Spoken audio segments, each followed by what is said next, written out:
Today is November the 29th, 2018. My name is Tanya Finchum. I'm with Oklahoma State University. Today I'm in Tulsa, Oklahoma, to interview the Bond family. We have Jean, Irene, and Ron, and this is part of our Spotlight in Oklahoma project. So thank you for talking with me today.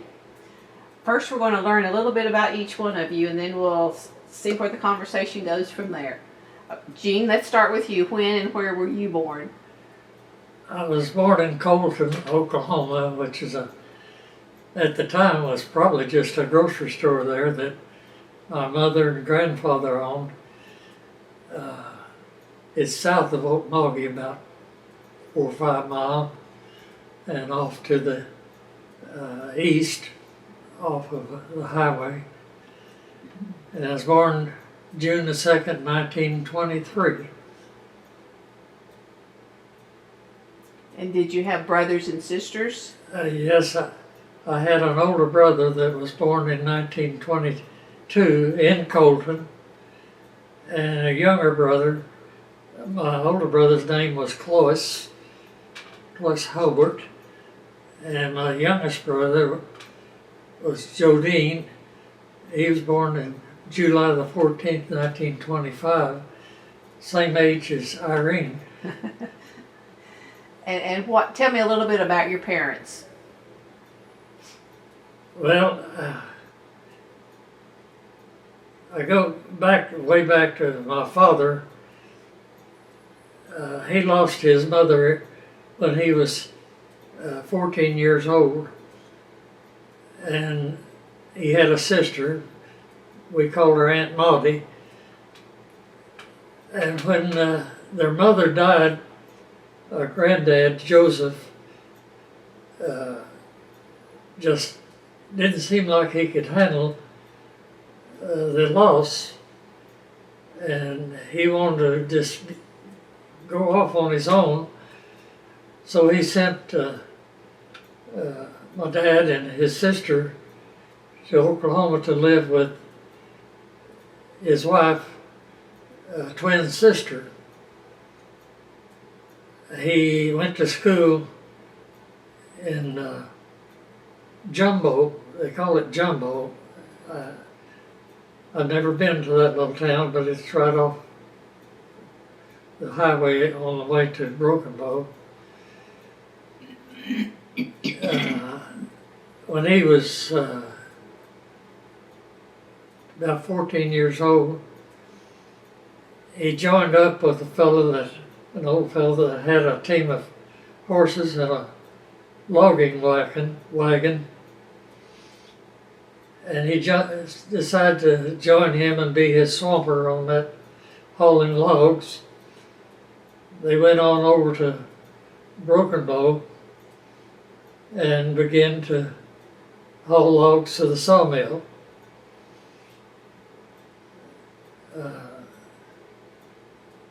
He some way or other just connected with horses, and that was kind of his life up until in the 1930s, I'd say.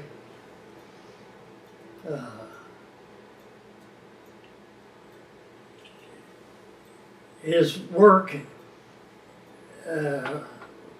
was, after the logging, was using a team of horses working in the oil field. He bought him a pair of French bred horses called Perchets. They were a very strong and intelligent team. And he said he could talk to them, and they paid attention to him. And I guess he got his experience dealing with horses was when he was in camp in Texas in 1819 during the World War I. He was assigned to, I guess, the horse division, training them to pull the wagon, pull ammunition, and what have you. And he also was assigned driver of the commander of the base, drive the Surrey for the commander. But he got out of the military in late 1919 and moved to the Colton area, OOHRP area, looking for work. And his main thing, I guess, to present it was his horses, what he was very proud of. And he thought he could do just about anything with those horses, move anything if he wanted it moved. He's very innovative. But anyway, at Colton, he stopped off, I guess, at this grocery store where my mother worked with her father and got acquainted. When they married, she was 19 years old and he was 27. They were married here in Tulsa at the Boston Avenue Methodist Church parsonage. I've tried to find out more about that parsonage, but I can't find out a picture or anything. But I did find their marriage license, and from there I guess they moved into Okemah, and he continued his work in the oil field. When Drumright opened up, that was very important to him. He latched on to that, and he got what he called a boiler and pipe wagon. And today I picture him in Drumright going down the hill, coming from the east, down the hill west, atop of that wagon, driving that team like, here I come, I'm here to go to work. And he began his work. He told me that he had hauled pipe from Cushing to Drumright during the demand, drilling pipe. That the road between Cushing and Drumright was a dirt road, and it was very rough. They didn't ride the wagon, they walked and drove their team and walked into Drumright and supplied the pipe for the drilling industry. I understand he mentioned pulling cars that was stuck on that hill in Drumright. It was nothing but, I have pictures of it, and it's nothing but a big mud hole and a lot of cars and people. But anyway, one of the first jobs he went on was to move a boiler from one location to another. Of course, a steam boiler is a big piece of equipment and a very vital part of the drilling industry at that time. So he went out by himself to move that boiler, and being innovative like he was, or it may be the standard way of doing things, but he unhitched his team and turned his wagon over on its side and right next to the boiler, and he chained the boiler to the wagon and then put his team over opposite the boiler and stood the wagon back up on its wheels and hooked up and delivered it to the location. But he was that kind of a person. He was very innovative and I learned a lot from him.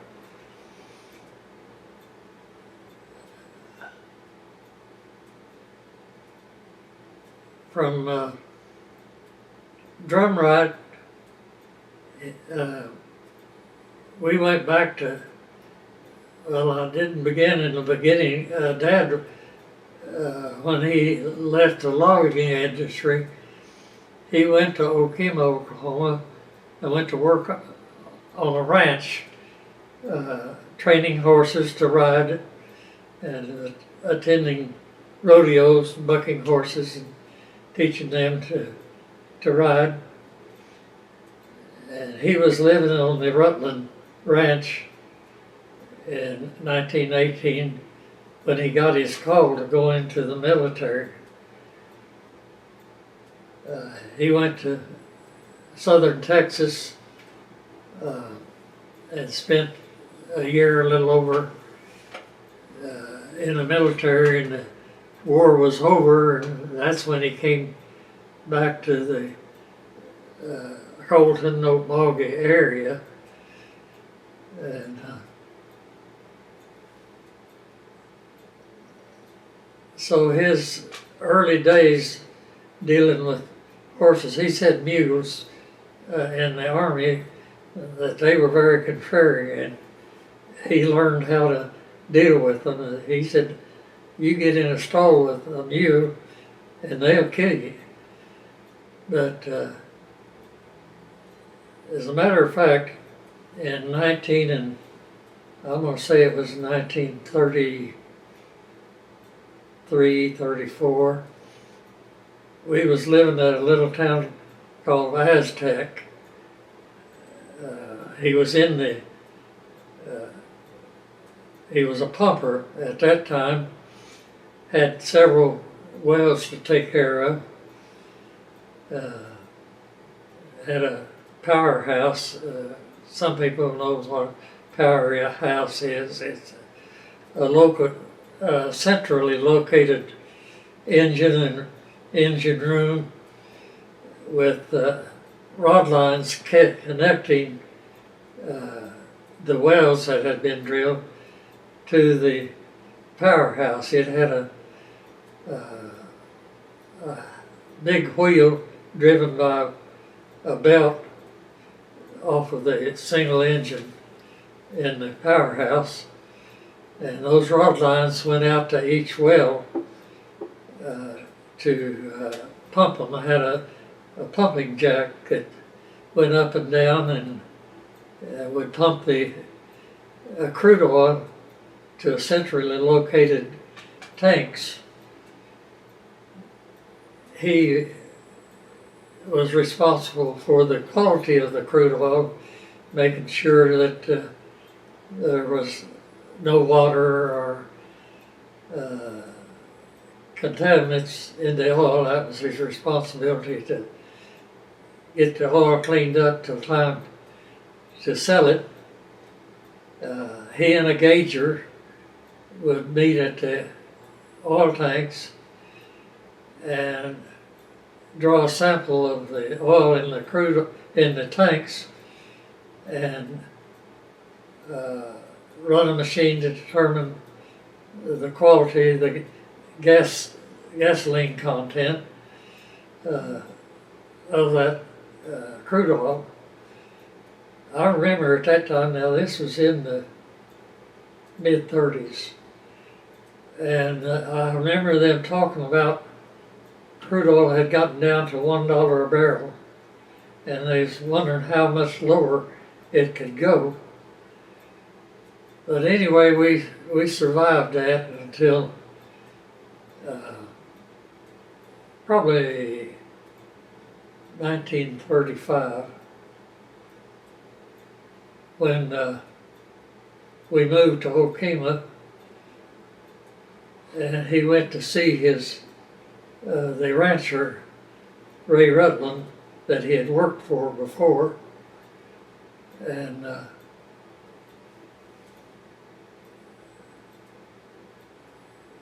I have a picture of him at Ray Rutland's ranch house with the wagon and team that he used in Drumright. I'm sure he was looking for work.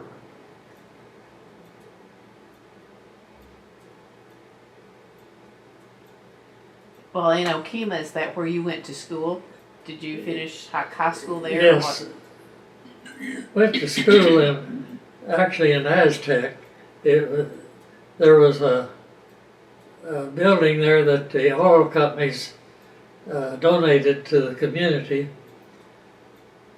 and that's where our church was. We went to church, and I recall from the church out a short distance there was a water well that was connected to the powerhouse that provided the community with water.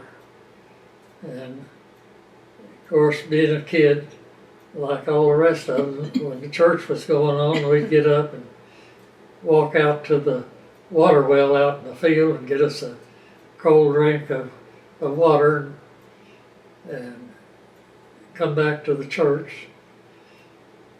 It was on one of those times, on my way back to the church, I was getting ready to crawl through a barbed wire fence, and I heard my dad he liked to sing, and he was leading the church in a song.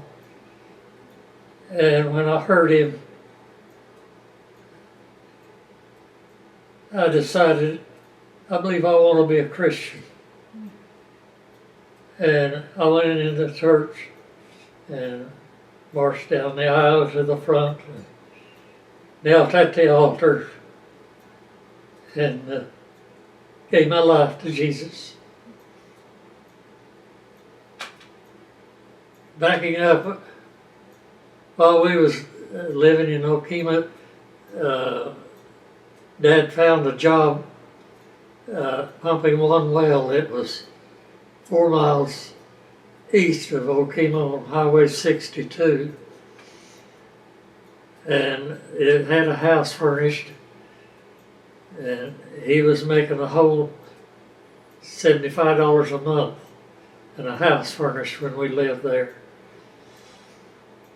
We rode a school bus into town to school, and one day when I was leaving school to go catch the school bus, there was a long walkway came from the school down to where I get on the school bus, and I saw this girl sitting there on the sidewalk. There was kind of a ditch like thing, and she was sitting there studying, I guess. But anyway, there's no boy sitting there talking to her, and his name was Lovelady. I didn't like him from the very beginning. But anyway, I guess you can say falling in love on first sight. It really happened. When I went home, I told my brother Clovis, I saw the girl I'm going to marry. And how old were you? About? I was probably you were 19 and I was probably about 15, I guess. 16. But Irene and I attended one class together, what we refer to as a study hall. My studying was mostly concentrated on her because I sat right behind her and I picked on her, trying to get her attention. But anyway, she graduated a year before I did, and I'll let her tell you what she did at that time, but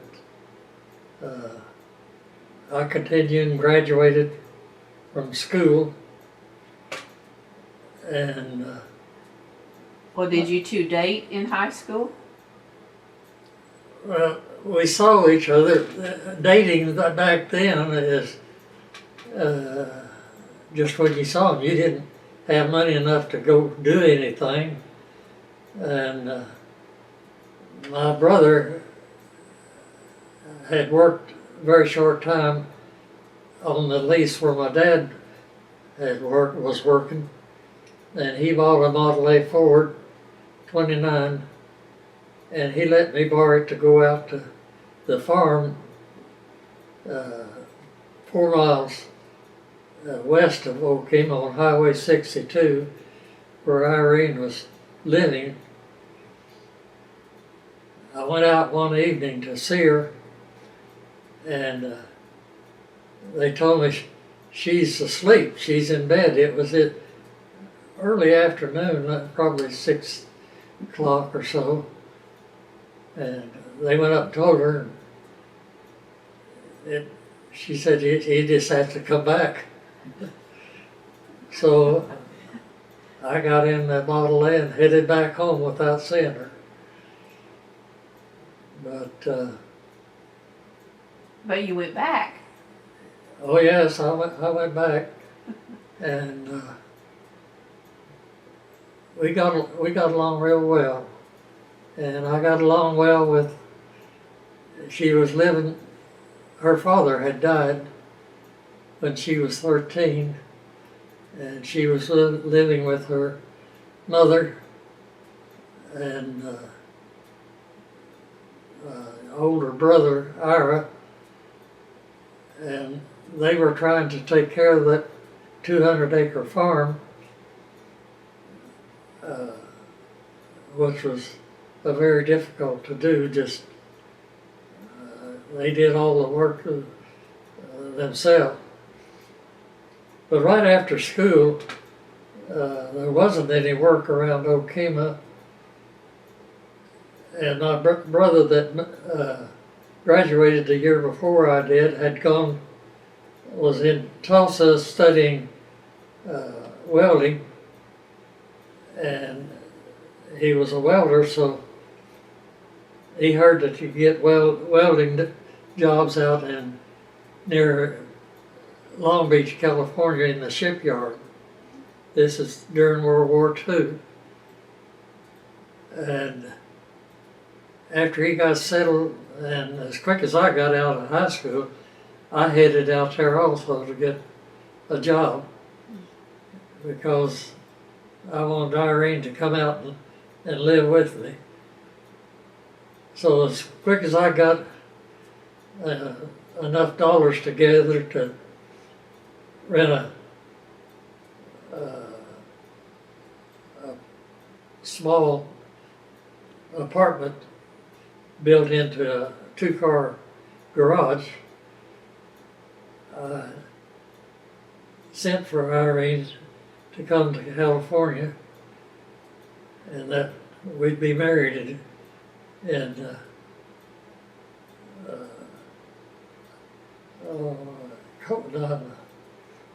can't think of the name of the little town. Compton, California. So we did that. My mother and dad was our witness. I was just interested in getting married. How it was going to be done, that was not my problem.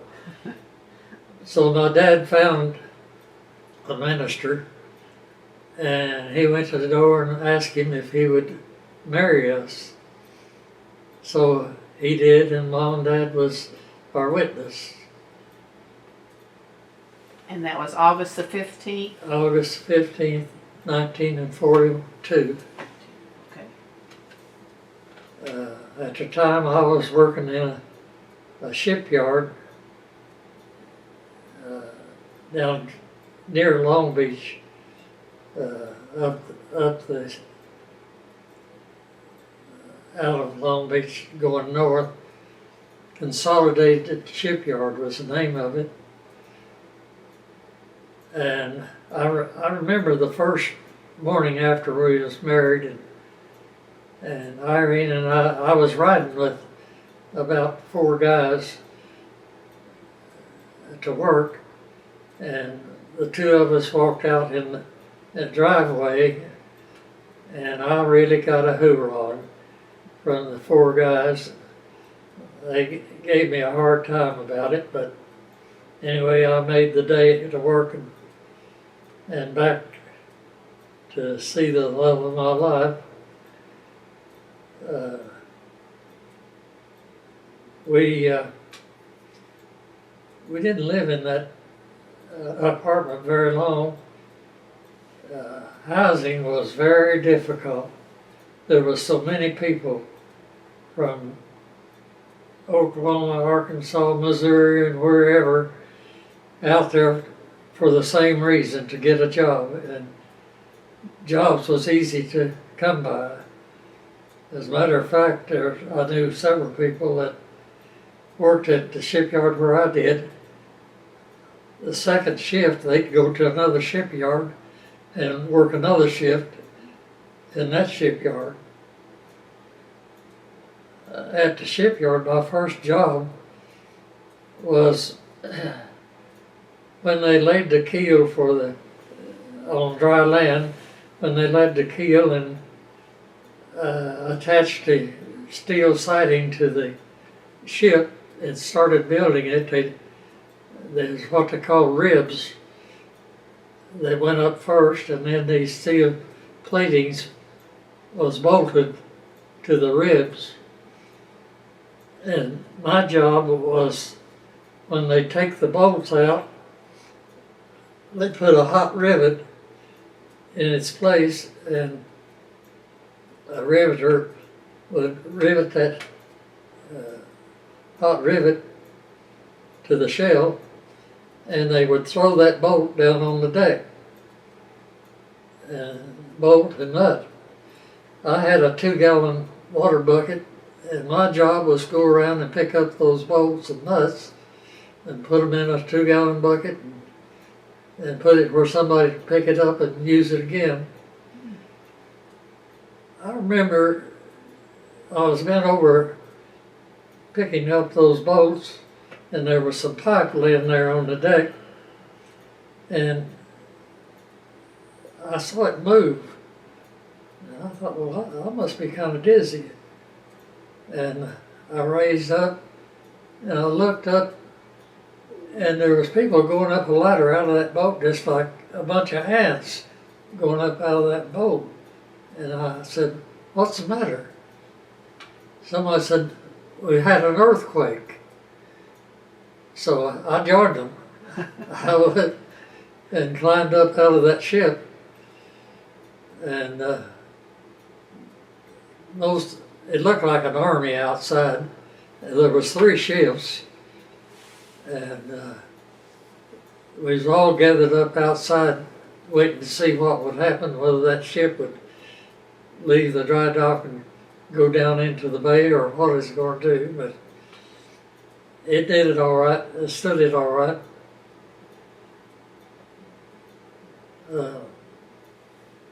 When I'd leave work, it was unbelievable how many people was working in that shipyard. It looked like an army changing shifts. But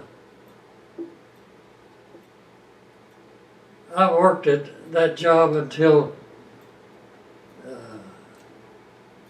well, Irene got a job before we left.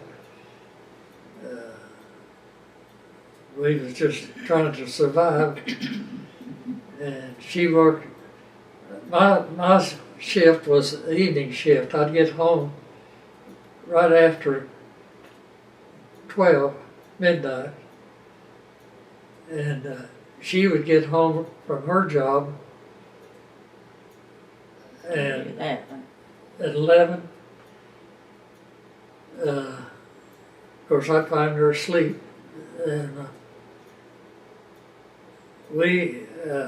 entertained ourselves by walking. This is after midnight. We'd walk to a theater, which was probably a good mile away, and go see a movie, and then walk back home, and probably sleep to time for me to get ready to go to work.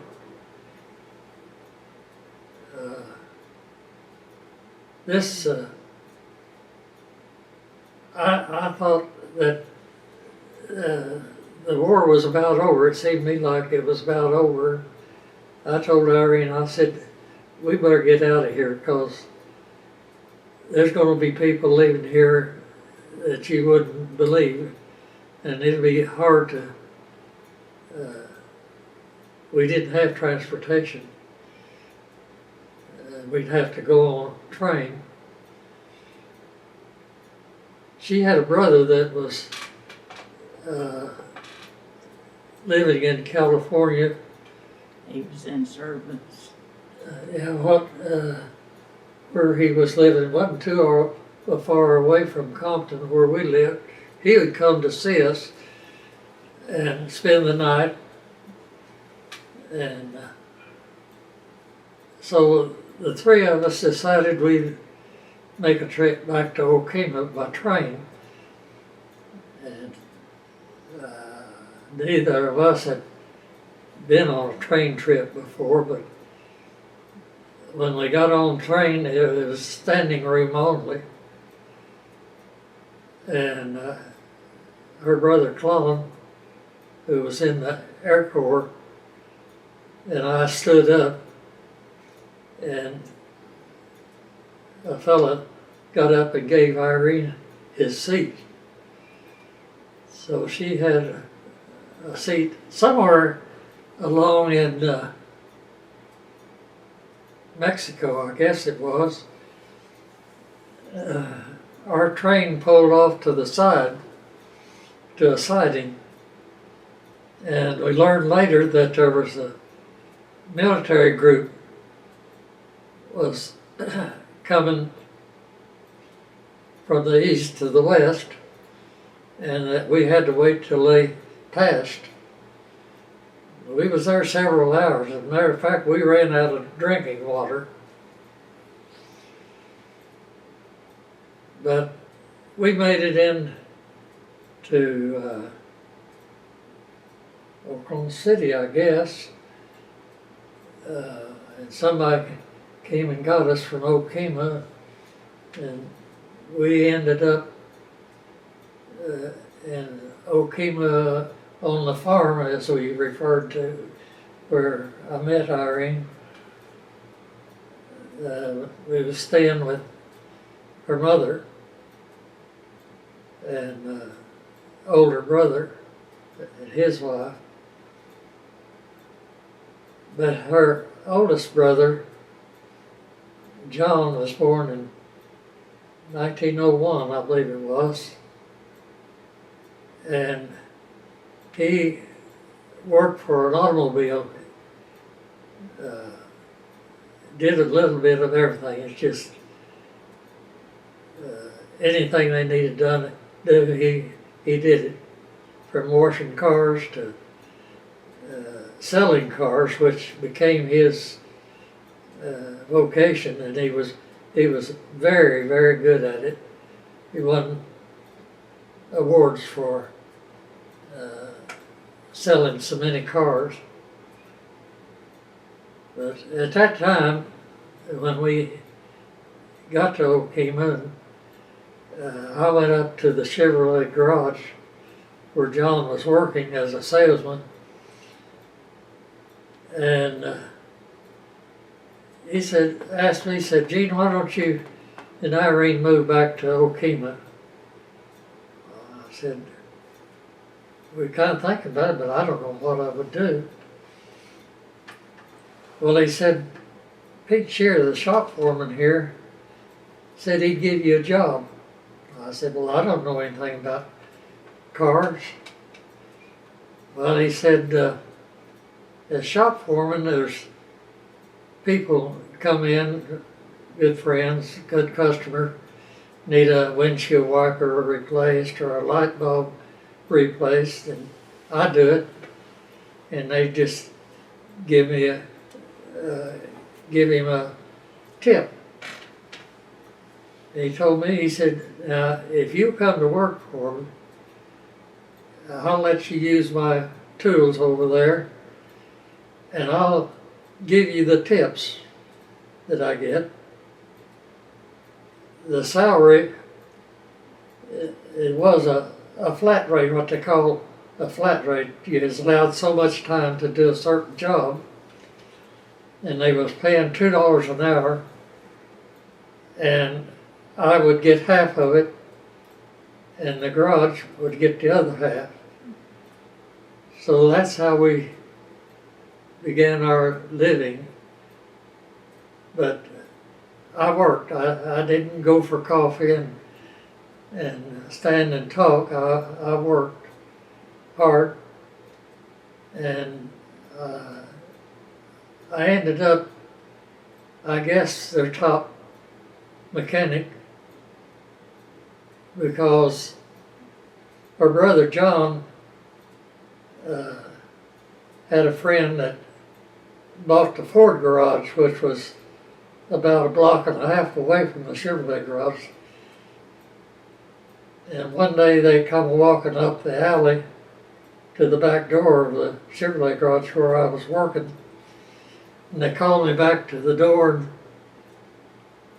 said, if you come and go to work for John Allen, us out to Ford Garage, we'll give you $200 to move your tools, and we'll help you move them. I said, get out of the way. I'm ready to go. $200 at that time was a big deal. So I went to work at the Ford Garage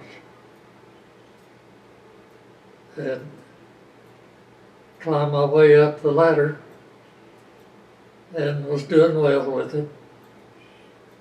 And the parts man that worked in the parts department, Johnny,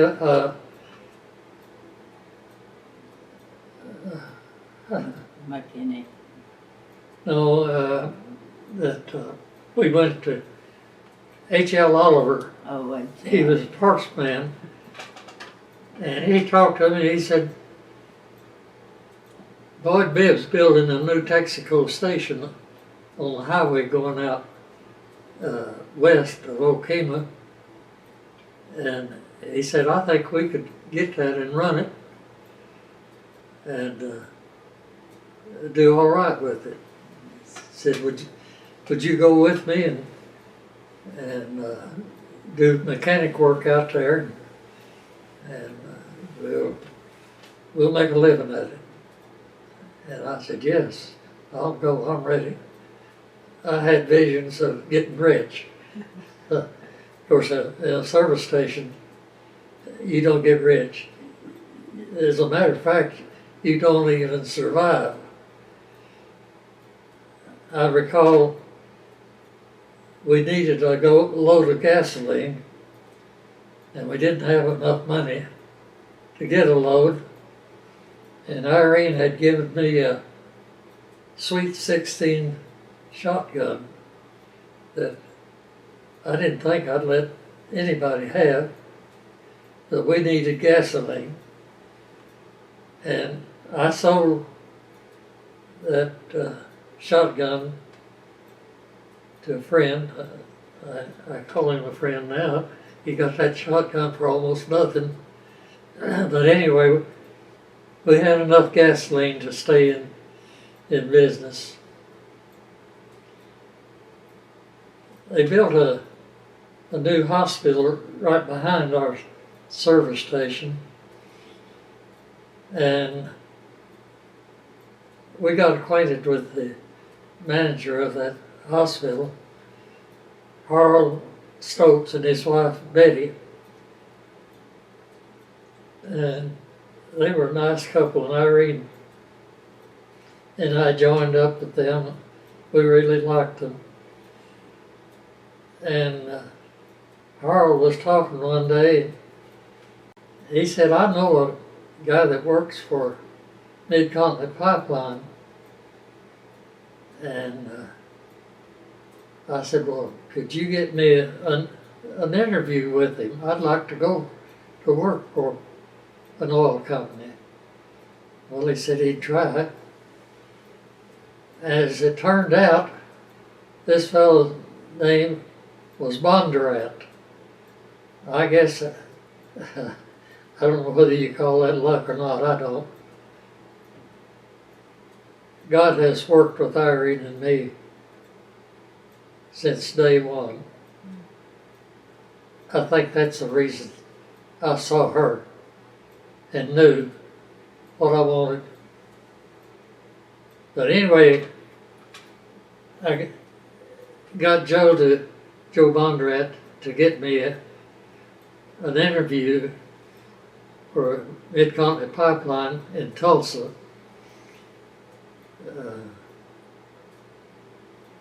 So I came up and met the fellow that was going to hire me as a mechanic. Of course, I thought that I was already a mechanic, but anyway, he was going to interview me. And when he finished, he said, I don't believe I've got a place for you. Well, of course, that just took the air out of my balloon. And I was sitting there in the waiting room. I guess it showed on my face, but anyhow, a fella come walking through and he went to a door and started through it. And he turned around and he said, have you been waited on? I said, well, kind of. I came up here to get a job, but I was turned down on it. And he wanted to know who I spoke to. Al Smith, who was the head of the mechanics. And I told him Al Smith. He said, come on in, I want to talk to you. I went into his office and we sat down and just visited. Well, it wasn't a little bit. He told me, he said, I want you to come to work and go to work up at Homley with the fellow up there. And that's how I got on with an oil company. And the fellow I was going to be with drove a mechanic truck, and I went around as his helper. Well, I guess he saw that I knew quite a bit about engines. And I didn't stay at that job very long until they offered me a job in Drumright,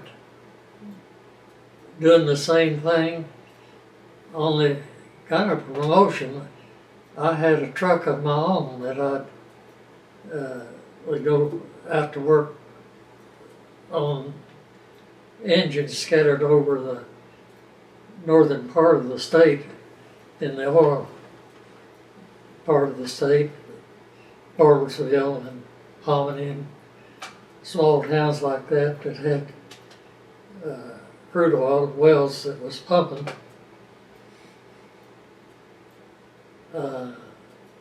Jerry Ivy was the senior mechanic, and we got along real well. He would send me out on jobs, and I'd go out and repair.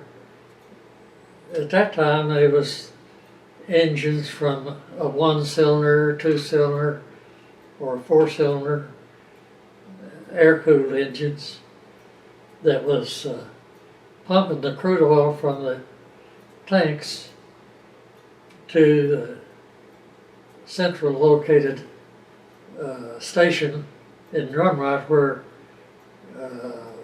this crude oil went into large tanks and then was shipped to Tulsa to Mid-Continent refinery.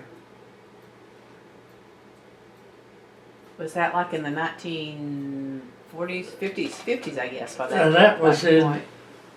1951. But you went back to Drumright? Yes. Did you live in Hominy or did you commute from Okemah? I lived in Hominy A year. a year, and that's when a year is when they moved me to Drumright. And it had been almost 20 years since you had lived in Drumright? From the 30s No, to let's the see. 50s? That was in, we left Drumright in 51. And between where I went to work up in Hominy to the work I did in Drumright, I was close enough to 10 years that they went ahead and gave me my 10-year retirement.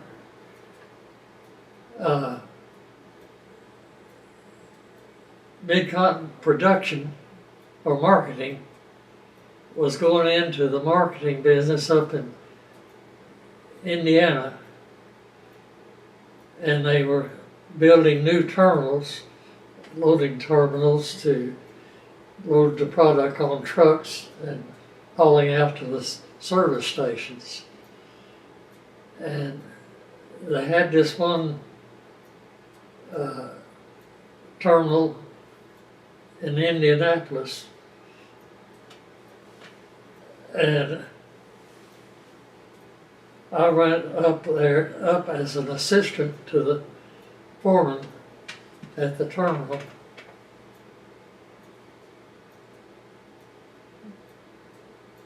That was in about 51 or 2 when Well, you were in the 7th No, grade. I was in, when you went to Indianapolis, I was in college. No, honey, when we, Yeah, I was gone from home. well, while we was up there, you was being called to the National Guards. Yeah, that would have been in, well, it's when I graduated from college, in 67. 67. Well, I guess we'd lived in, We lived in Drumright for, I think it's 51 when we left there. Maybe it wasn't. no, Later than that. you graduated from high school in Drumright. 63. In Drumright? Yeah. So you went back to Drumright in 51? No, No?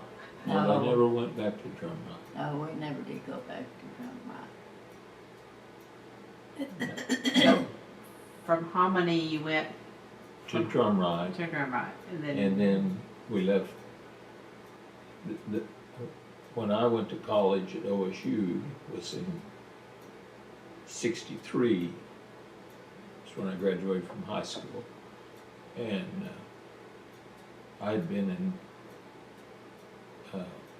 I'd been at OSU for. I think I just had a year left, and then you all moved to Indianapolis. Indianapolis. No, we just barely had gotten to Indianapolis and you were graduating.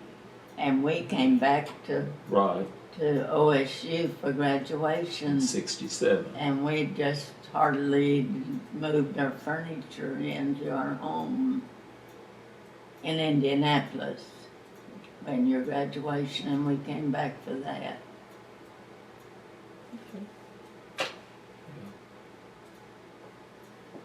Well, backing up, I'd have to back up quite a ways and I need to, because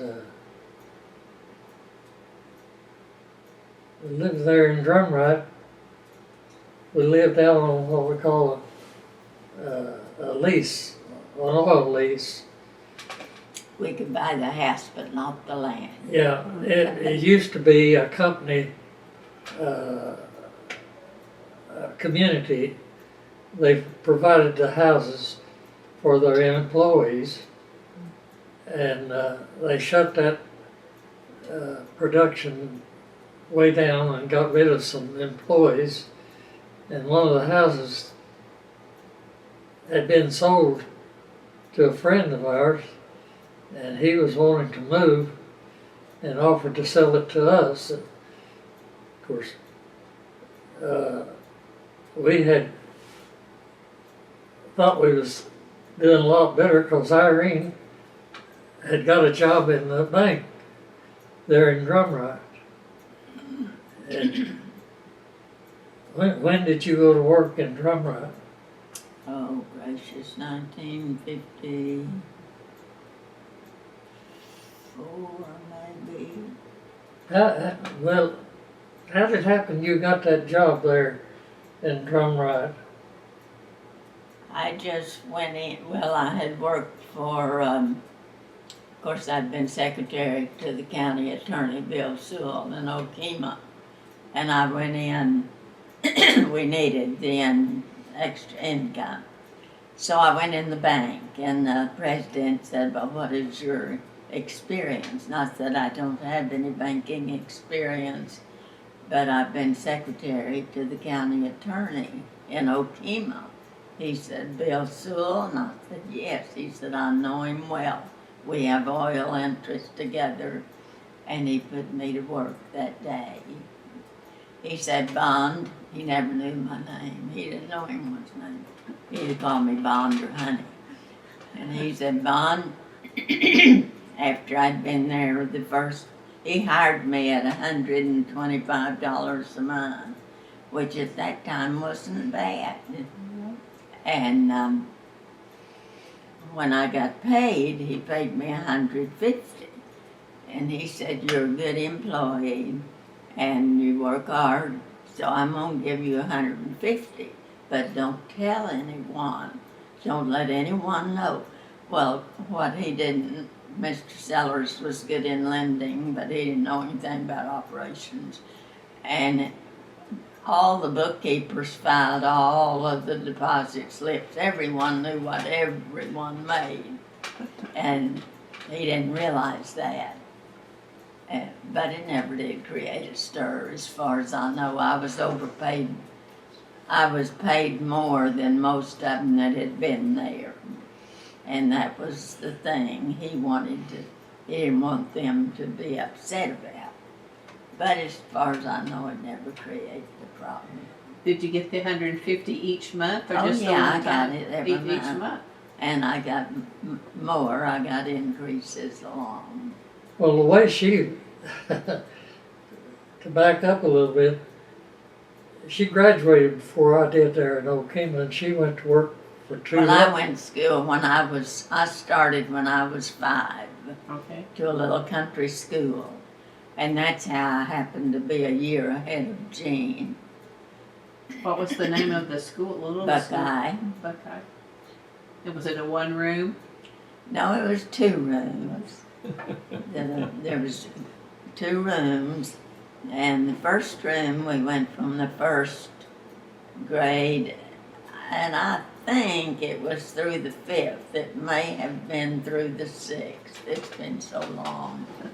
And then we moved into the other room and went through the 8th.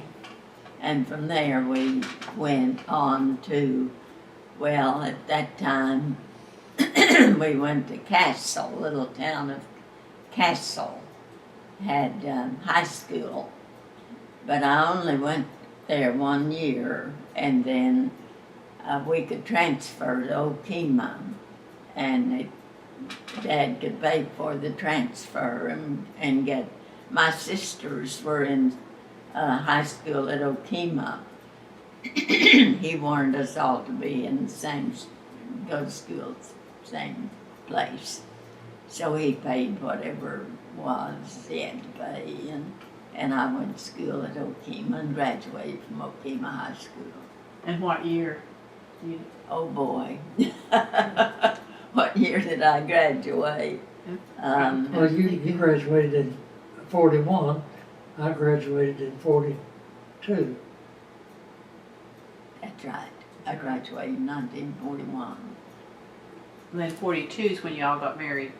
Yeah. Yeah, After he we got graduated. married right after Jean got out of high school. So and then you were born in. We need to go back then. When were you born? I'm 25. sorry. When were you? What's your birthday? Oh, April 17, 1925. 25. And were you born in Okemah? I was born in that house right there and lived there until Jean and I married. Okay. And it's That house is still still in in our the family. family. That's really It's undergone a lot of changes. It's much larger. We thought it was big then. We had an upstairs and all that. But I'm the youngest of 9. of nine. And Okay. but of course, by the time I was my oldest brother was 20 years older than me. Okay. So he was selling cars and out on his own by the time I came along. And the next one had married, and he and his wife lived at the farm for a short time, and that's just the way it evolved. Well, how had your parents come to be in Okemah? Well,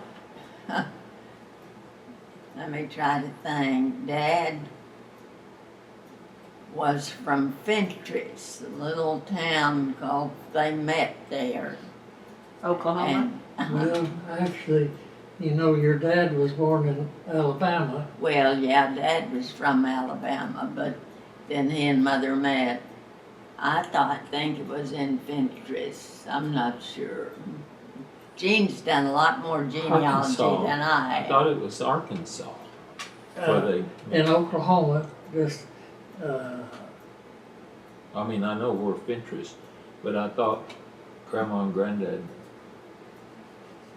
met and married in Arkansas. Well, Yeah. they may have, honey. see, John was born in 1901, and they were married in 1900. And she had moved from Arkansas over into Oklahoma at, what's that, Sallisaw. huh? Sallisaw. Tahlequah. Sallisaw. Sallisaw. Yeah, Sallisaw. Sallisaw. I knew one time. Okay, and that's where her dad and mom met. They was living in the same square mile. My And- dad was a farmer, and he was a successful farmer. He had, the year I was born, he bought the farm, 200 acres with the house on it. And he did a lot of improving, and we had a decent living when a lot of people, it was during the Depression. But we never realized, our family never realized really we were in a depression. We worked hard. We had large crops of cotton and corn, and we all worked in the fields. And we had cattle, and we milked cows, and sold the milk and the cream. We had a old-fashioned now, but at that time it was very current, separator. That big Cream separator, yeah. thing on top. You pour the old milk in and then turn the crank, and it had 2 spouts, and the skim milk came out of one and the cream came out of the other. And of course we had all the milk and cream, and we made ice cream all the time, and homemade ice cream, and Had a big garden. Had a big garden. oh yeah, Mom had a big garden. Before we Well, was married, I'd go out to see her and be there in the morning, and there was just a certain way you could turn that cream separator, and they had to teach me it had to be just exactly well, the right. handle fit in It to make the a- groove, and if you didn't turn it right and the handle slipped out, well, it just blew it, the whole thing. I mean, they would grade your cream when you sold it, and the grade would just go kaplut, and so you had to know how to do it. And actually, there was a family lived up the road from us. They were very poor. And Mom and Dad were always generous and tried to help people. And they knew that they were needing help, and they didn't have cattle. And Dad said, well, he was giving the skim milk to the hogs. He had hogs. He said, we'll give them the skim milk if they want it, and they did. And so those of us that were smaller thought we were so smart, and we said, well, if they're going to get skim milk, they may as well work for it. They can turn the separator. And so we got one of the kids in there to turn the separator. Well, as I said, the handle slipped in, but if you didn't do it right, it'd slip out, and then nothing would happen. I mean, the milk just, so it had to be done just right.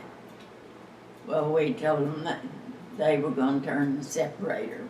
And my sisters and I, we thought we were going to be so smart and get them to do our job.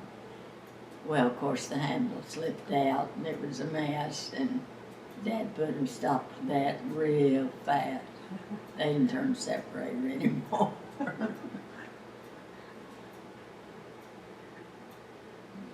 Well, when she graduated from school, of course, I was still in school, and she went to work for 2 attorneys, and they was paying you what? Well, they were paying me $1.25 each a week. Only old Charlie Dunn he wouldn't pay, and he would like to bowl. And I'd have to go up. I'd go up, and he'd be in the bowling alley with his friends bowling, and I'd go up and tell him I wanted my pay, and he'd pay me in front of his friends. And I did that for about a year, and then my brother knew everyone in the little town, and he got me a job as secretary to the county attorney. And of course that was long before computers, and you took shorthand and then transcribed it. And I liked shorthand and typing, and pat myself on the back, but I made A's in it anyway, and I enjoyed doing it. And the county attorney handled all kinds of civil cases, and we had there was 4 boys that raped a girl, and he, of course, the case came to him, to my boss. And in those days, that was something you didn't talk about. I mean, it was just very hush-hush, and it just wasn't talked about. But he had to interview the girl, and I had to take down her testimony in shorthand and then transcribe it for him, and then he interviewed the boys. And I'd do the same thing. It was very embarrassing to me because I was very young, and was I just 17 when Jean and I married. And sex wasn't talked about in our house, and it was just something that was very embarrassing. So anyway, that's what we did, and I did my job. And then Jane and I decided to start our family, and I got pregnant. And after I was 3 months, I told Mr. Sewell that I was pregnant, and I said, I'll leave. I'll give my notice anytime you want me to. And he said, Irene, you can work as long as you feel like it. And so I did. I was careful with my weight. We had a strict doctor, very strict. He didn't want you to gain much weight. So I didn't. And I actually wore my own clothes till I was 6 months.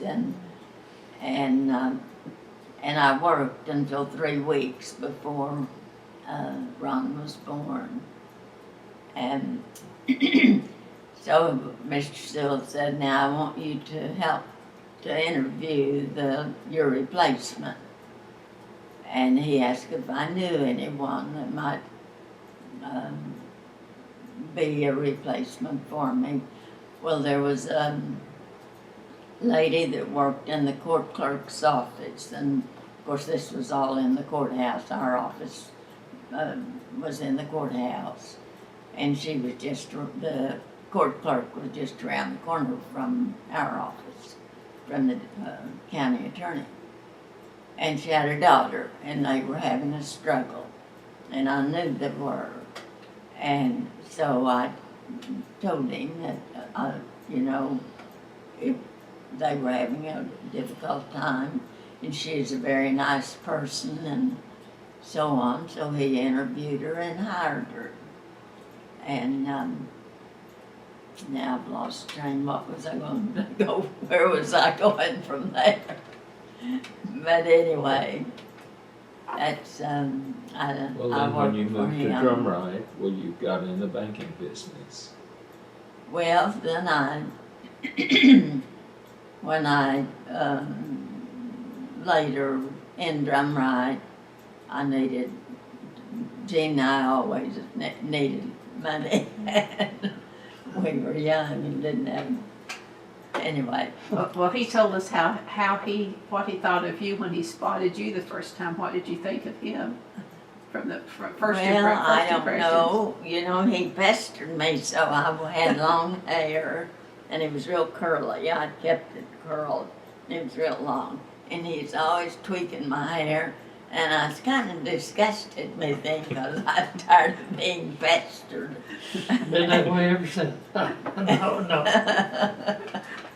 But then we just kind of, I don't know, we just kind of got to visiting, and during recess or during noon, I think I took my lunch of course, school cafeterias were non-existent. So you either took your lunch or you went to a little store nearby and bought what you wanted for lunch. So I took mine. And I was sitting out on something eating my lunch. And Jean came and sat down by the side of me, and we visited, and we just it evolved from there. Didn't have any competition at the time. No competition. She's not talking. Well, No. how did you get to California? You said you sent for her, but how did you get there? There was a couple that was moving there from Okemah, and I rode out with them. I paid them something. I don't remember what they charged, but anyway, that's how. It was very little. Yeah, it's probably very little, but that I did. Made arrangements, or I guess Mom did. I don't. Anyway. Well, had he asked permission to marry you? Oh yeah, he had asked my mother. I wrote her a letter. Mom thought the world of Gene. She always liked him from after we started dating, and he was out there so much, and she liked him a lot. She always did. And then what about his parents and you? Did they like you from the very beginning? Well, as far as I know, I wasn't around them like Gene was around my mother. I was in later years when they lived moved to California, and I was with them, and we got along great. But I mean, other than that, I don't know what their actual opinion when they were talking. They served as your witnesses. I wondered if you had traveled out with them, but no. No. When my older brother and I moved to California, then my mother and dad sold out. They was living at Slick, Oklahoma. Slick is where the guy that discovered all the oil in Drumright was living. As a matter of fact, my dad was very well could be on a lease that Slick had developed. And when we moved to California, I had a younger brother that was in school, and so they just decided to come to California also. As a matter of fact, my brother and his wife was in duplex. My brother and his wife was living one side. My dad, mother, and myself and my younger brother was living next door. Well, it was a duplex. Yeah, duplex. Yeah, and you lived on one side and they lived in the other. Did they call you Okies? Did people around call you Okies? She doesn't Oh, no. like that word. And I just wondered who. Not to my No, not to you. face. They Not to may your have face. behind our back, but I didn't go for that term. I always said, no, I'm not an Okie, but I am from Oklahoma. I wondered. I mean, you hear stories, so I'm just checking. Well, you pretty well heard it. Gene hadn't left out. I don't know what to fill in. He's pretty well. Well, when we was in Indianapolis, Sun Oil Company had bought Mid-Continent Marketing. And I was with marketing, and a loading terminal where they load gasoline on trucks. And Sun Oil Company had one just a block away, the same thing. So one of us had to go. And I learned that a group of men here in Tulsa was trying to develop a pipeline that ran from Lake Charles, Louisiana, through Dallas and up through Tulsa, and then St. Louis and East Chicago. And Well, I'm going to interrupt. okay, Gene knew one of them quite well, and so we didn't own a typewriter, and that's prior to computers. So we go out where he worked and write a letter to this man, Gene, explaining to him he wanted to move back to Tulsa. And I don't know how many letters we wrote, and we'd write it, and we'd read it, and we'd tear it up, and we'd write another one, try to rephrase it all just right. But anyway, we finally mailed 2 or 3 letters to Joe Bondurant yeah, this and guy that and got Nate me the first interview. and Nate Siebert. Nate Siebert. Yeah, and that's how we got back. I mean, just through those guys. They finally invited us. We were coming to Oklahoma. Of course, Mom lived at Okemah, and we were coming home, and there's what we always call home, even though we lived in Indiana for a time. And Gene made, I don't recall, but you had made contact with Joe and Nate somehow, and they knew we were coming back, so they invited us to dinner. And they took us to dinner at Shadow Mountain, which was up on, I don't know, on Sheridan and what? Memorial, between Sheridan and Memorial. It was That's up on right. the It's side of the 61st. mountain. I don't know whether there's a restaurant there or not. Yeah, it's in the raw, isn't it? But it was a She's very from nice Texas. restaurant, but they invited us to dinner and took us to dinner at the Shadow Mountain restaurant and visited with Gene, and that's how he got hired. Well, actually, the study that was being made, there was 8 major oil companies going to go together and build a pipeline, and one of the companies didn't approve of the direction they was going to build the line, and they dropped out. So there was 7 oil companies, major oil companies, Continental, Conoco, Phillips, and can't think of it now. Anyway, they were going to loan people to explore pipeline during construction, and when construction was over, if things worked out, they'd offer you a permanent job, and that's how I went to work for them from Indiana. I was wanting to get out of there because Sun Oil Company was taken over, and I was going to have to go to a refinery to the east. I didn't want to, and so they put me on loan during construction, and then offered me a job at the largest station, which is right out of Tulsa, At Glenpool. Glenpool, over 1 million barrels storage. Anyway, I went to work there as chief operator, only chief operator on the system. But then they promoted me to superintendent in Dallas. We retired in Dallas in 1988. She was senior vice president. Well, I started at the American Bank of Tulsa. I heard that, when I first came back way up, when I was in Drumright, and the bank sold from the sellers to the Eyestones.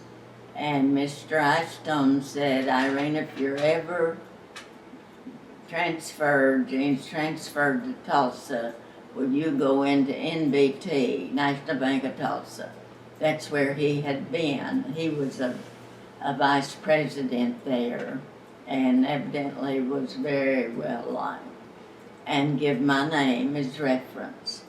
And so when James transferred back, well, I did. I went into NBT and applied, and they hired me the day I applied when I gave Walter Eyestone's name as a reference. He was very well liked. He was a nice man. And I worked there for his downtown, and we were living out south, and it was quite a little drive. Plus I had to pay my parking in a parking lot.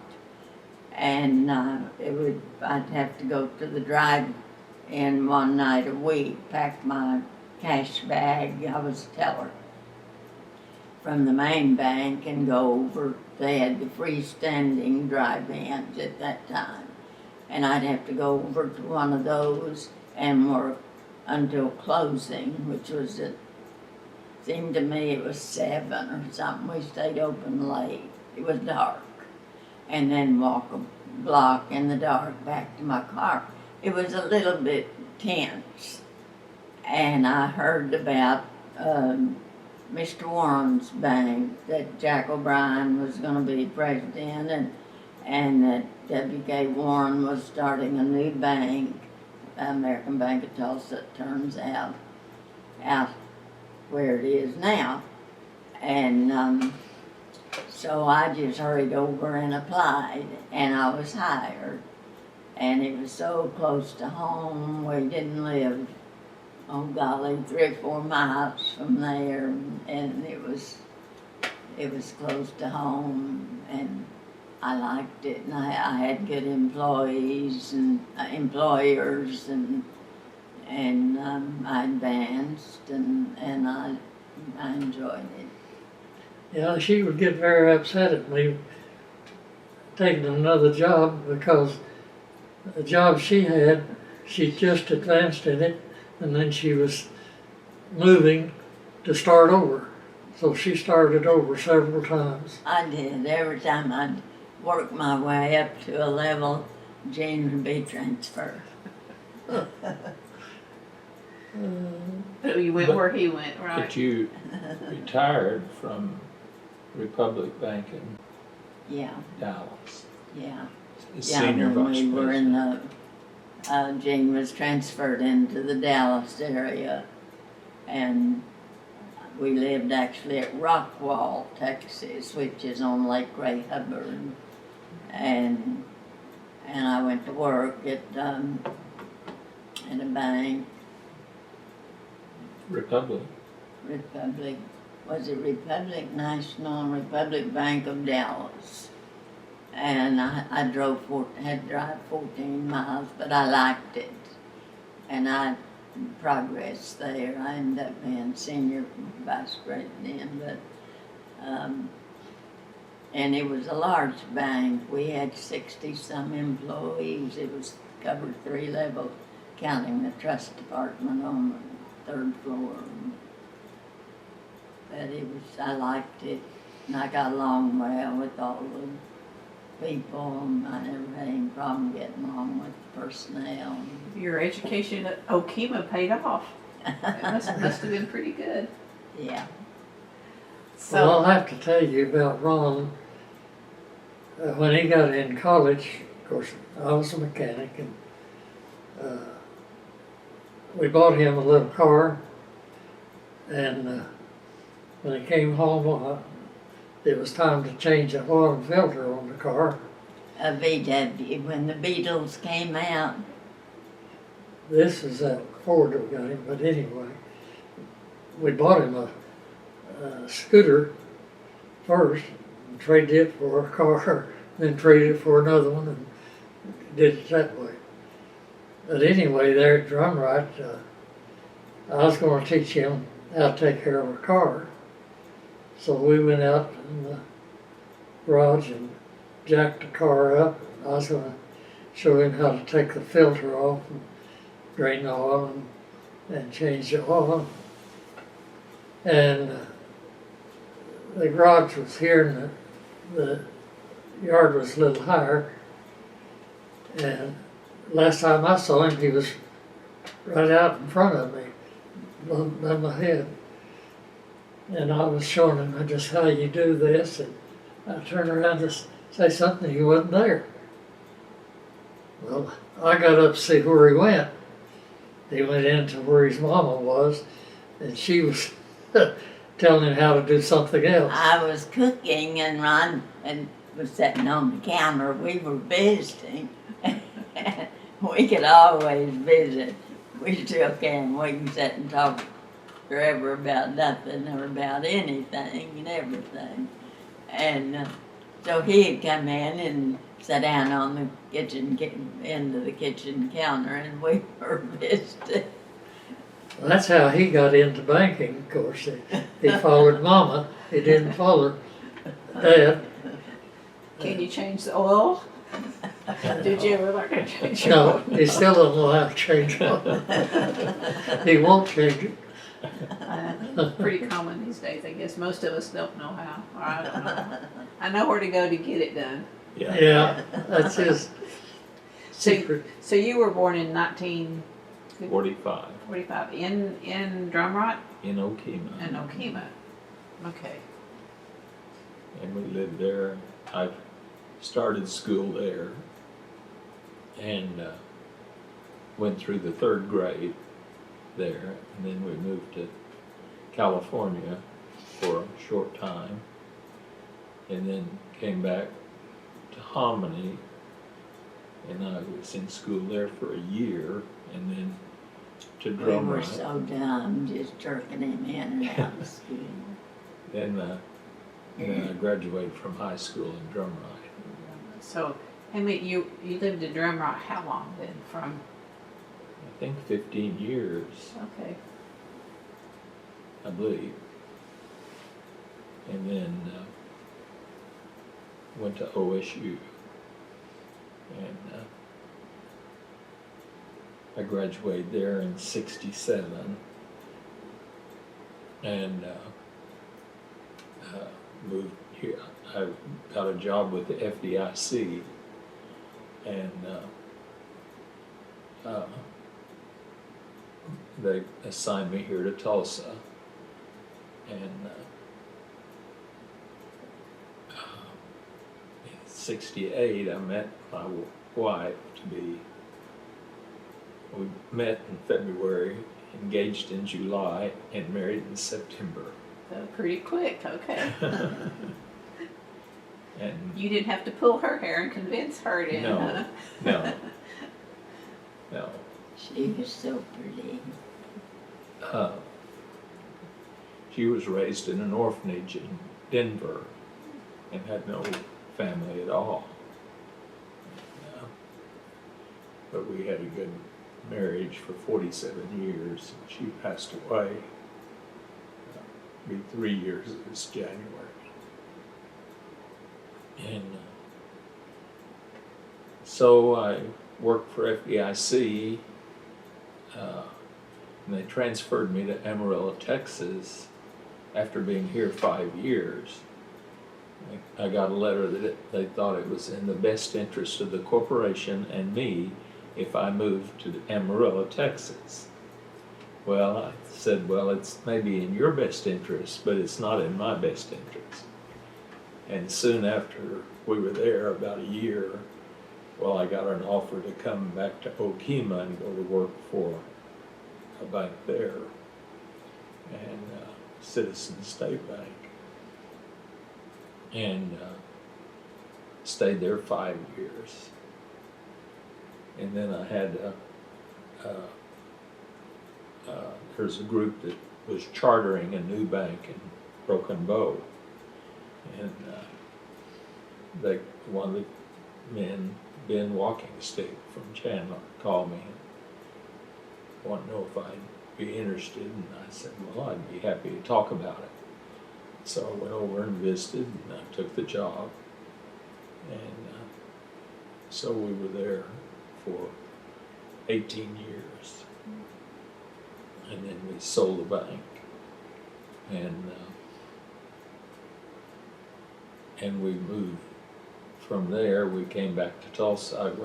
I went home one evening and I said, do you still want to move back to Tulsa? And she said, oh yes, she loved it here. And I said, well, start packing, because I've got a buyer for the house, and if you want to go, we'll go. And so we came back here, and I put in a real estate mortgage company, American Family Mortgage, down in the Petroleum Club building. And we were there 10 years. And then the economy took a bad turn as far as real estate was concerned. So we went to Arkansas, and I did title work for an oil and gas company. And then the oil and gas company folded, and so we came back here, and pretty much been retired since then. Do you consider Tulsa home, or do you, or? I still consider Okemah home. Okemah home, okay. Even though we spent more time in Drumright, Okemah's where I was born. And they have cool water towers. Yeah, hot and cold, and home of Woody Guthrie. So let's circle back around and talk a little bit about Drumright. I understand you helped on a mural, Yes. and we need to talk about that a little bit. So how did that come about? Tell us that story. Let's see, I guess we was living in Drumright. Irene's sister and brother-in-law lived out of Okemah on a ranch, and I saw a picture that I thought, in a magazine, that I thought would fit their place, and so I painted it. It was about about that long, With about oil paint. this tall. Huh? I said with oil paint. Yeah, oil paint. I had fooled around with, in school on the chalkboard, sketching Indian encampments and things like that, and that intrigued me. But anyway, I painted that and gave it to them. And when they passed away, well, I got it back, and I'll show you a picture of it. But I did a few paintings like that. I think you've got one I did with palette knives, the only one with palette knives. But anyway, I just tinkered with it. And in Drumright, Dorothy, I don't know her last name. Real was the man that, No, I'm talking about the girl that lived there in Drumright that was doing painting, and I said, well, I'd try to take a list or two, see what I'm doing right, if anything. And then's when they got talking about during the mural, Drumright had got the old railroad station, was given to the city, and Mrs. Hankins, who was head of the library, initiated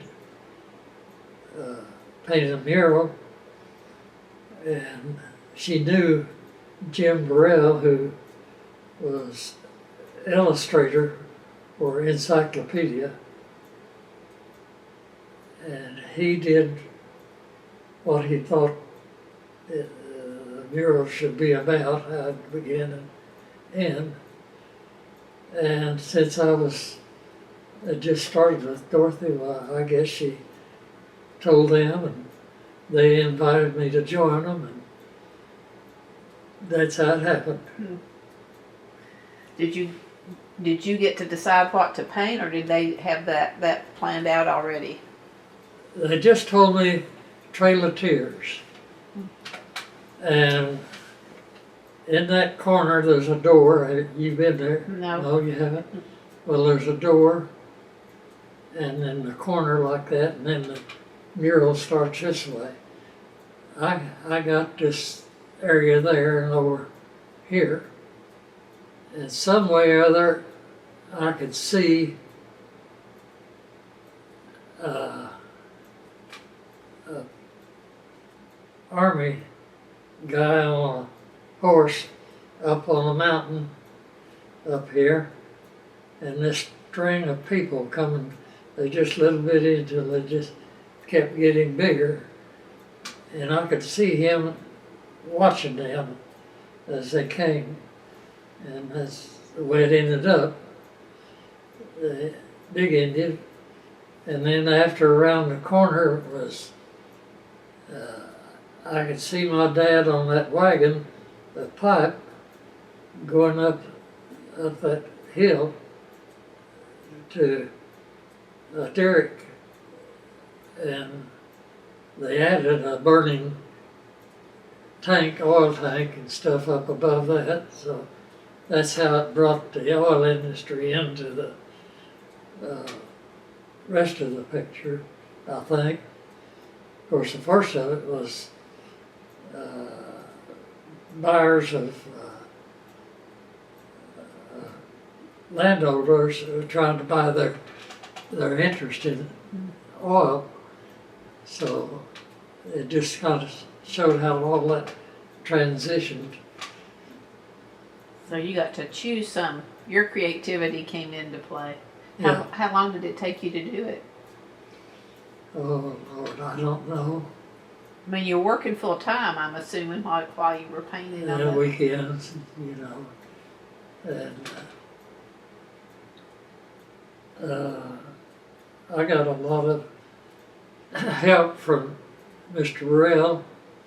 He did sketches and gave them to me, which I gave to Tammy, all of that, and all through letters back and forth with him, helping out with it. And then Of course, it's been added to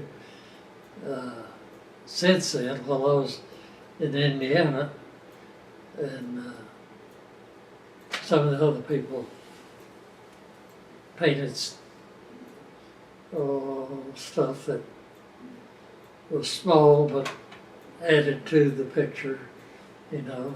Was Mr. Brill a local? Was he from Drumright? No, he was, I don't remember where he was from. I've got the letter tells me, but I've forgotten, and I gave her all of that. Well, how did you know Emma, the librarian? Emma Aikens, gosh, how did we get acquainted? Small Was it town. through, Yeah, yeah. oh, it was through, She gave Evelyn Daly. yeah, that's what She was the neighbor actually of, across the street, from, Mrs. Aikens, and had she known knew her I was for full of- years. with painting, and got me acquainted with. She worked Mrs. in the Aikens. bank, Evelyn did, and Yeah, she was at the bank as a head teller, I guess. I guess she worked that first window. And she worked there for years, long before I ever worked there. It is a small town, so most people know. Yeah, Everybody she knows knows a little bit everybody. about everything They, that went yeah, on. they know more than they sometimes need to know. And if the story's not good enough, they will make it good. While we were there and living out on this lease, that little house that we bought, I had a truck, I told you, and it had a boom on it that you could pick things up with. The Christian church that we were attending, the preacher that we got acquainted with had moved in on Saturday night into his office, his first church. And that night, a tornado come and blew it away, everything he had. And the only thing left of the building was an organ sitting on the stage. Everything else was gone. And they was down there it was up kind of high here in lowland, and they was trying to clean up, pick stuff up and haul it off. And I thought, well, I can help them with this truck. So I started trying to help them with the boom that I had. I could lift heavy stuff, and that's where I got acquainted with the minister there, and we just ended up real close. His wife and their kids, and that's the way we got acquainted. Pretty tight-knit community. Mhm. Tell me something else about Drumright. I'm not real familiar. I've drove through it, but I don't know much about it. I mean, you do come down that big hill, Yeah. and there was a Tidewater refinery. Well, Tidewater Yeah. Refinery was further out. You go on through Drumright and start out going to Tulsa, and there's a road goes south, and it From goes Bristol. goes to Bristol, and out there about 4 or 5 miles was the Tidewater Refinery. Have you ever heard of Freddie's Restaurant out there? Yeah. That's where it is. Okay. Yeah, it's right out in there. We got acquainted with Freddie when he was in a grocery store out there. And when it was coming through his lunchtime, I pulled over to the grocery store and go to meat market, and he'd whip us up as good a sandwich as you ever ate. And as a matter of fact, we tried to make it there just to get something to eat. We was living, at least that we was sitting on was just, maybe a half a mile from Freddie's. So that's how I got acquainted with Freddie.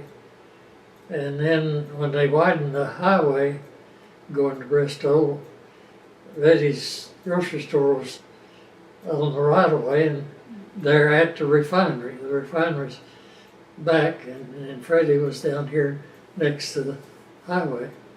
So they bought him out, and widened the highway, and he just moved over there and built a restaurant, Freddie's restaurant, where it is now. Well, did Drumright have theaters? Yes, they had a live acting theater, they still do, and we've attended the theater, which is very good. It's really good. Just local Yeah. artists or performers. Well, when you were a youngster, when your dad was living there, was there what was the No, town? he never did stay and live there. He was just there during the oil boom, and then he moved over towards Okemah again, Colton, in that area where there was some oil booming too, particularly at Colton. Did he ever lose any horses from having them pull something that's too heavy? No, he never did mention it. In the first place, I don't think he'd ever put them in that. He thought too much of them. They just the pride of his life. And How long were they married, your parents? I think 63 years. He was, I think when he passed away, he was 94. Well, let's see. He was born in 1897 and died in 1989. So however that figured. 92. 92. My math was saying 92. I was looking to the bank person, both of you. Did So he? there's four generations of us have been in bank. I have a daughter that works at a bank here, and now I have a grandson that's working for Commerce Bank. So it rubbed off. It rubbed off. I was probably never as good a banker as Ron. Oh, I don't know about that. Was math your favorite subject in No. school? No. It wasn't, but I did a lot of math. But no, it was not my favorite subject. Well, you Actually, did. when I started, I did start in the bookkeeping department, but it was so different. We had the old-fashioned proof machines where they were individual, and where we'd run the check through, and we'd pull statements by hand, make up the statements, count the checks, count the number on the statement, and match them up. And that was the way we did the statements. And I wasn't there very long. Mr. Sellers, we had to send in reports, quarterly reports to the state and the federal, and they were lengthy. And they'd send us the form, the state and the fed would, and we'd fill them out. And I didn't know diddly-poo about filling out those forms, but first month I was there, he laid in front of me, he said, "Bond, you fill these out and he didn't know anything about it either. But I guess Evelyn had been doing it. Oh Lord, I struggled with that. You wouldn't believe how I struggled with those forms. I filled them out, never did have one come back or any corrections on it. And we'd get them quarterly. And of course, after you do one or two, you gotta know what to expect. But I did those for a long time. And you just do what you have to do when, Learn as you go. yeah. A lot of times. So you didn't really go to work until your till Ron got in first grade, probably at least grade school. You didn't have to pay for daycare, that sort of thing.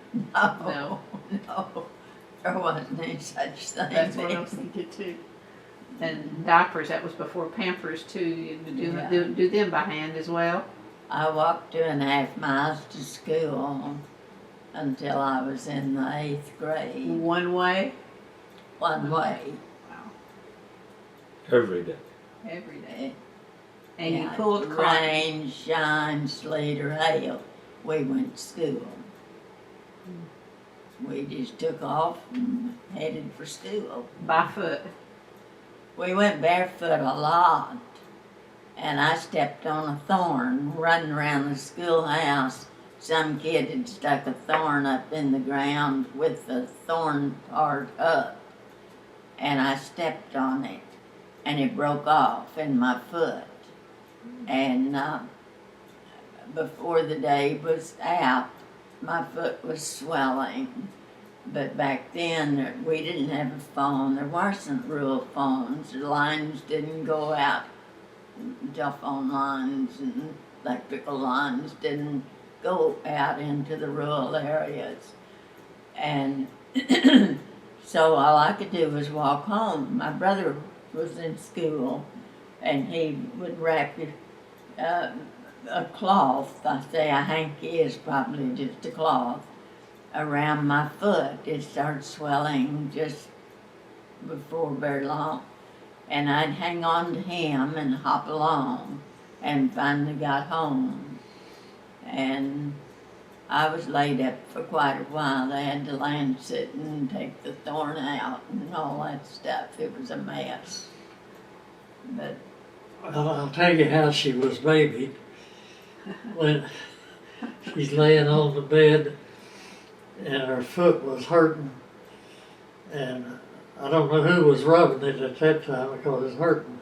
my sister, my oldest sister, But your brother, Klein had gone to I'll tell him.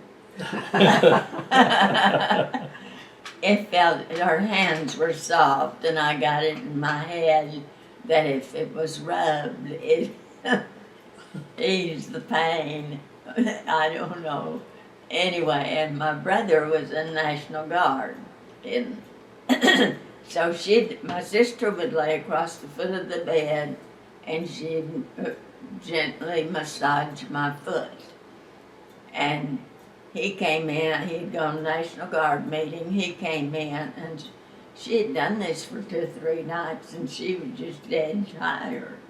So she asked him to do it, and he said fine. So he laid down. Well, of course, his hands were kind of rough, and hers were soft. He started rubbing it, and it didn't feel good like when she rubbed it. So Mother would make, I don't know what I'm talking about here, but they called it a poultice. Have you ever heard of a poultice? I've heard of it. Well, that's what Mom would do. Of course, Dad had carried me, and I was so embarrassed. I was a big old kid, feet hanging down, and he'd carry me into the doctor's office. But anyway, then Mom would make poultices and put on my foot.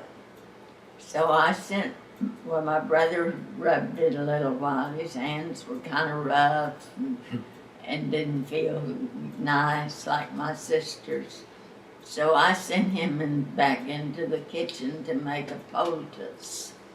And then I hobbled in and woke her and said, his hands are just too rough. I need you to come and rub my foot. So she did. She came. That was Henri. well, I'll tell you another story on her. This is all hearsay. She liked potatoes. She would hardly eat without mashed potatoes. And she wanted her mama to make some mashed potatoes, and she didn't have it, so she was under the table crying. Her mama says, "Come on, I'm going to bed." And she blew the light out. She was sitting under the table crying.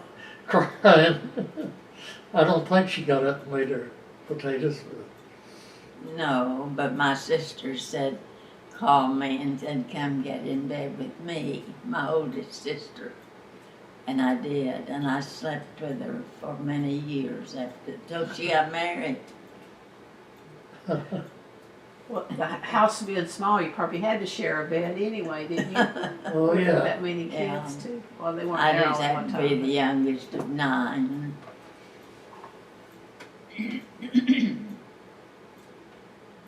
Holidays were special then. But I had the best mom. Mother was, Ronald testifying to that. Mother was so gentle and kind and considerate. She didn't talk about people, and she did whatever she could to help someone. She had, I always think of that chair, Mrs. Brown. Mother had a chair up, a rocker, you know, you still have it, that rocker. And she'd had it freshly upholstered. And her neighbor across the street came over and sat in it, large woman, and she didn't have control, and she peed in the chair. And of course it left a huge circle. But Mom never would say anything to Mrs. Brown. But then Mom lived right across the street from the First Christian Church. I was raised in First Christian Church. I went there until somewhere along in line after we'd been married. We'd gone to different churches. But anyway, the preacher was at the church was getting ready to move to a different church. And Mrs. Brown, that had sat in Mother's chair, had given him a very hard time. She went to First Christian. So the day he was getting ready to move, he bought a new broom and he brought it over to Mom's.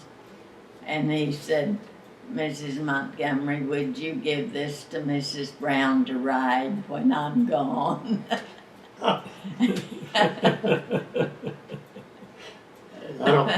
I'm sure she never got to broom. Oh, I'm Oh, sure my she grandmother didn't. never would have given that. Mom wouldn't have done that in a million years.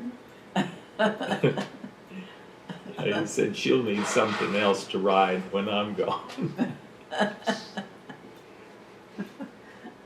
Oh, mercy. Memories. You said your father sang? Yes. Sang? He played a French harp and sang. I've got his French harp in there. I'll show it to you. Well, can you carry a tune? Yeah, Dean can be a good singer. Well, He doesn't sing much anymore. I want him to sing louder in church, but he won't. Do you remember what song he was singing? And Ron has a good voice. I think it, just as you are, just as I am. Yeah. Yeah. Do you It have, was back when you may know about shape notes. They went from the Stamp brother. Stamp Brothers, and they was going around the country selling songbooks with shape notes and teaching how to read shape notes.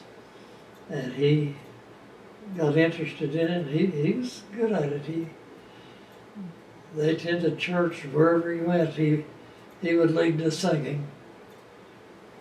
well, do you have a favorite hymn?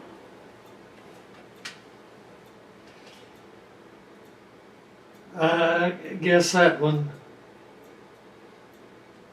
would be probably considered his favorite hymn.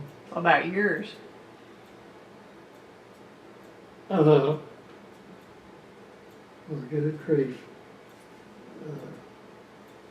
If I have wounded any soul today, what's the name of it? What were the words? If I have wounded any soul today, if I've led one astray, dear Lord, forgive. Yeah, I Uh, know. I can- Hour of prayer. Can't think of the name of it, but I know what song you're talking Yeah. I like I'll Fly Away. Oh, yeah, we That's sang that. one of my favorites. I like Really? it. It is well Many worth my times. soul. I like that one too. We, about. they sang that at my wife's memorial service. That's a good one.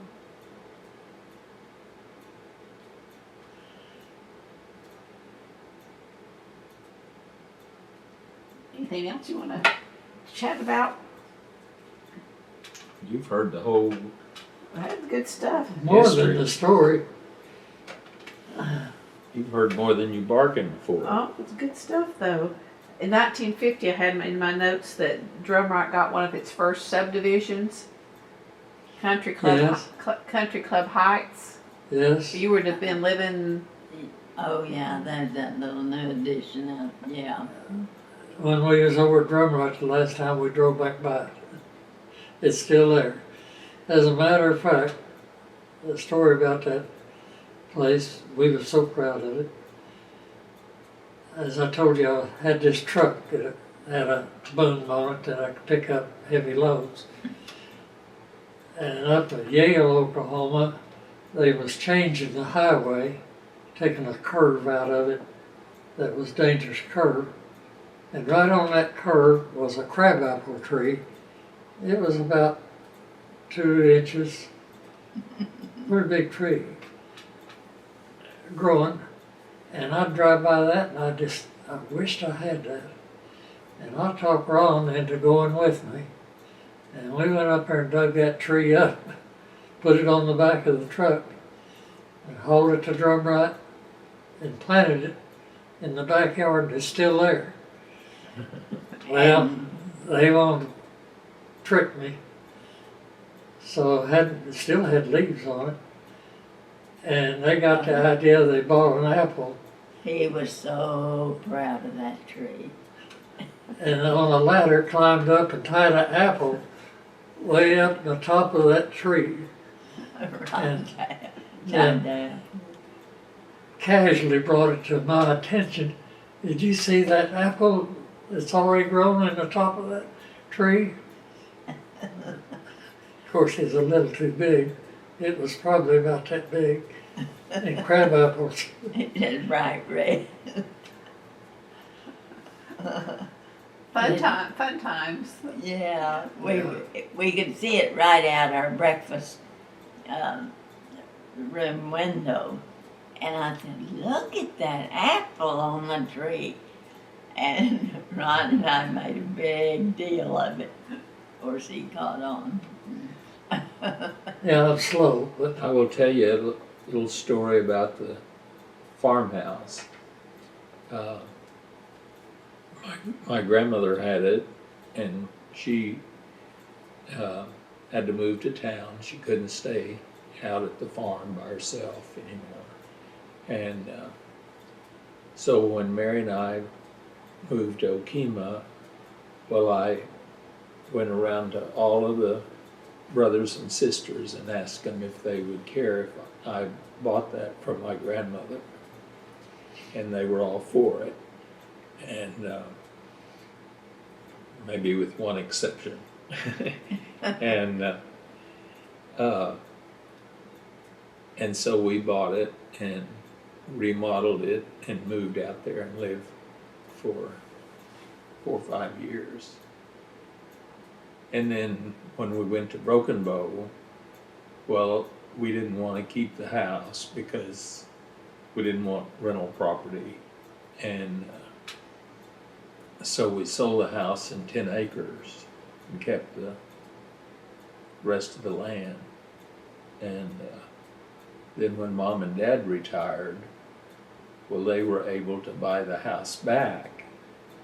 And so they lived out there for a few 9 years. 9 years. So, and then they eventually moved to Broken Bow. One time they were down there and I said, why are you all still in Okemah? I said, your granddaughters are down here and you need to be watching them grow up. yeah, if you get sick, you said, I'd spend all my time driving to Okemah. Yeah. Well, we were driving, but all of us back and forth, because we liked to be with Ron and Mary, and so we did. So they sold it then.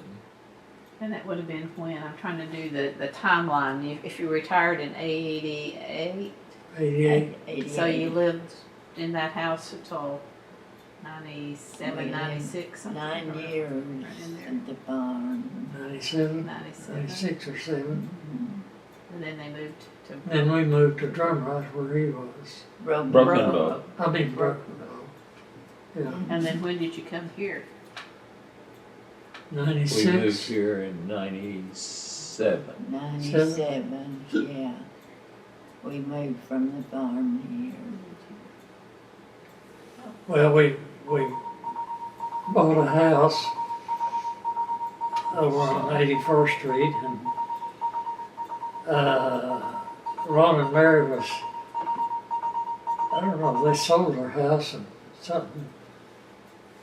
Anyway, I don't know how long we'd lived there, but anyway, I told Ron, I said, if you want to buy this house, we'll sell it to you. It's the cheap, you can't back out.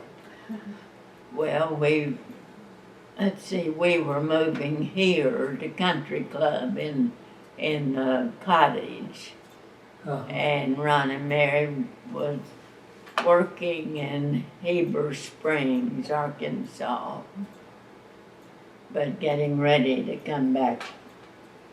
No, we had just gone there, and we hardly got to come home. I mean, we come home, I think 1 weekend a month, and it wasn't conducive to maintaining a home here, and that house was a lot smaller than where we were living, and so we sold our home and bought. Theirs was a patio home, and we bought it, and we lived there. Well, we lived there until a year after she passed away. I was ready to sell it right away, but my daughters didn't want me to do it. They said, you need to wait a year. Yeah, good advice. And so I did. So this one's still in the family? Yeah, I sold it to, So I sold the farm and they sold the house. And to my nephew. to a nephew. Okay. We And just then called he's- him and Dale, we're gonna sell the farm. Would you have an interest? He said they live in Oklahoma City, and his wife had done very well in their business, say the least. He said, we'll be down on Thursday and bring you a cashier's check. Well, That's just the way it changed. meant to be then. Yeah. Well, when we moved there, it had a lot of pecan trees on it, too many. And I bought a bulldozer, started clearing pecan trees and building ponds, cleaning out old ponds. We had lots of pecan trees, and we'd pick up pecans in the fall. Of course, it was a year for pecan crop. Not every year did they produce, but they did a lot. And my dad and brothers had planted the trees small, and then they'd grown on up and were producing. And we'd pick up pecans and we'd sell them, and whatever, Dad would take them in and we'd keep them all separate. That was your cash crop. And he'd give us the money. As I reflect back, I'm not sure, we probably were expected to buy school clothes with it, but I can't remember what we did with. But he'd always dole it out. He'd be very careful, this this sack long, he'd tag them. When we'd bring in a bucket, he'd put them in our sack, and we all got the money. But I can't remember what I ever did with any of it. But as I said, we probably were expected to buy school clothes with it. Well, Okemah was a hopping little town back in those days too. I It was guess. busy. Oh. You couldn't drive down the street on Saturday. You couldn't find a parking Yeah, place. It was elbow to elbow walking down the, And now you can stand up on 6th Street and look all the way down to First and not see one single car or a soul. No movement. It's the county seat though, isn't it? Yes. it is. But it has dried up.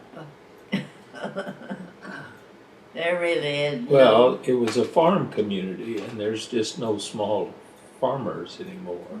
No. Yeah, Irene had a special place when they picked cotton. Her dad said put hers on the bottom because she picked leaves and cotton balls, anything to fill up Well, her sack. I wanted to pick cotton because my brothers and sisters were, and I felt like that I needed to do my part too.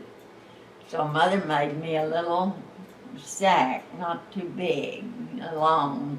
Now Dad's was real long, and you know, I don't know if you're familiar with cotton or any of that, but Mother made me make it out of heavy canvas type stuff and made mine small.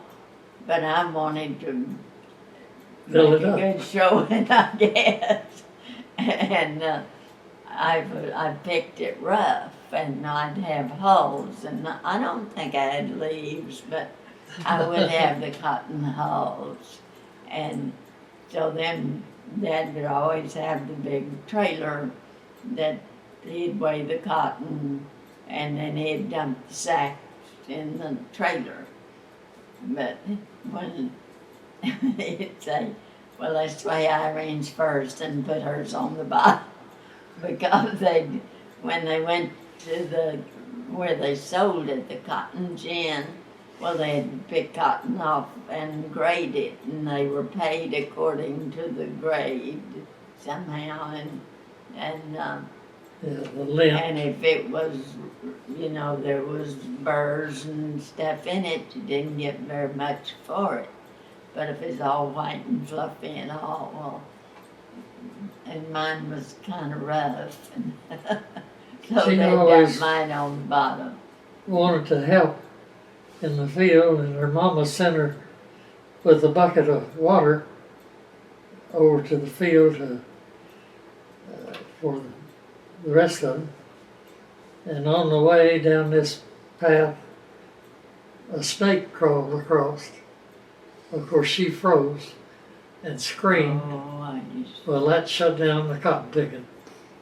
They come to well, see. no, what happened, I mean, my dad and my brothers were across, way back, across the creek over there, but that snake was just laying right across the little trail, and then there was grass and weeds all on both sides.